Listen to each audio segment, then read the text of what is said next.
saw his eyes at one point when he pulled my head back. I could just look into his eyes, and it was like there was so much anger and hatred that someone could even talk about love like that he just wanted to destroy it. So he threw me on the floor, he punched me in the face, he kicked me, he actually stomped on my forehead with the bottom of his boot like he was trying to crush my skull. And I just laid there for a second, and he left, and I looked at the window over our bathtub, and I thought I could go out now, but my little boy is still in the house.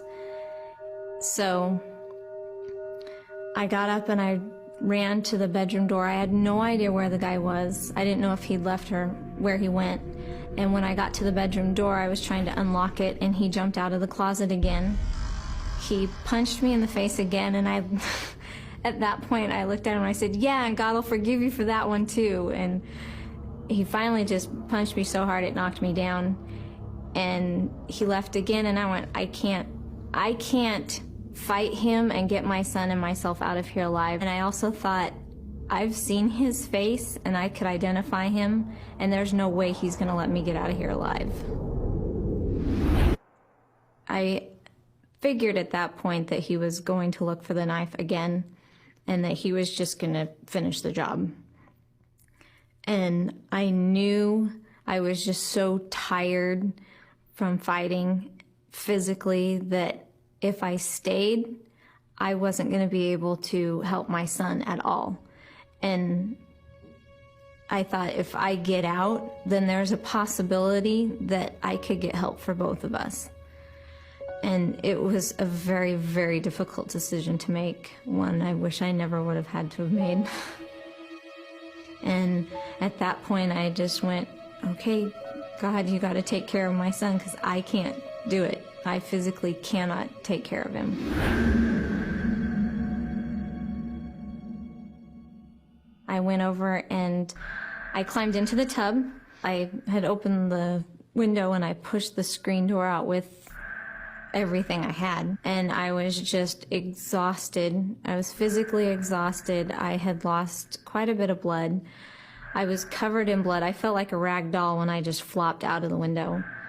I felt like I had very little control at that point, and I landed on my head about 4 feet down, and I heard a popping sound in my back and felt some pain. That's when everything just started to hurt, and I just wanted to go to sleep, but my back, I felt like I was laying on a giant rock right between my shoulder blades.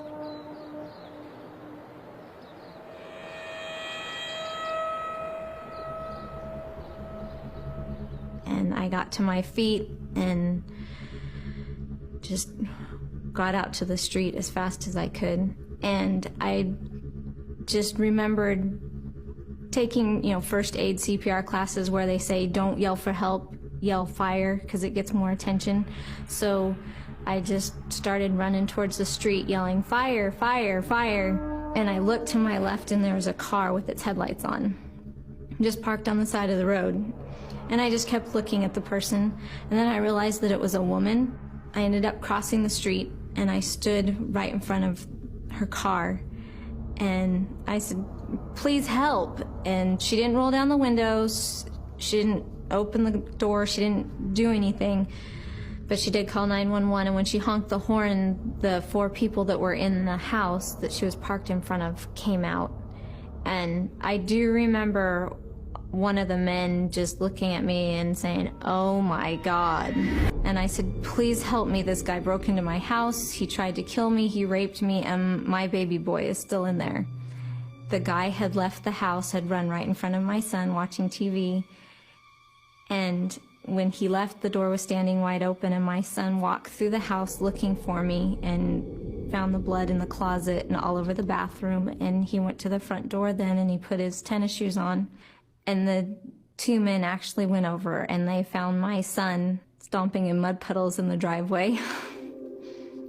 One of the ladies walked over.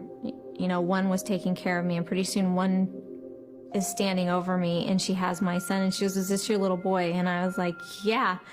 And I said, "Hey, Dakota, Mommy's okay. We're gonna be okay." My hair was red from the blood. I mean, I'm sure he didn't recognize me, but the voice was the same. Multiple lacerations to my hands, feet, legs, just from the broken glass in the struggle. There were 11 stab wounds to the neck and chest.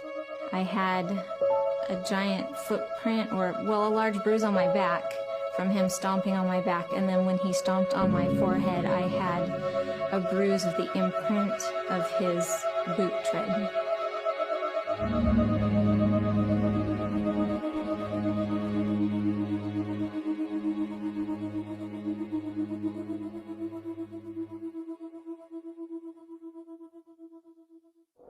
He was actually living 2 lots over from where we were, and I didn't realize it, but the police believed that he had been stalking me.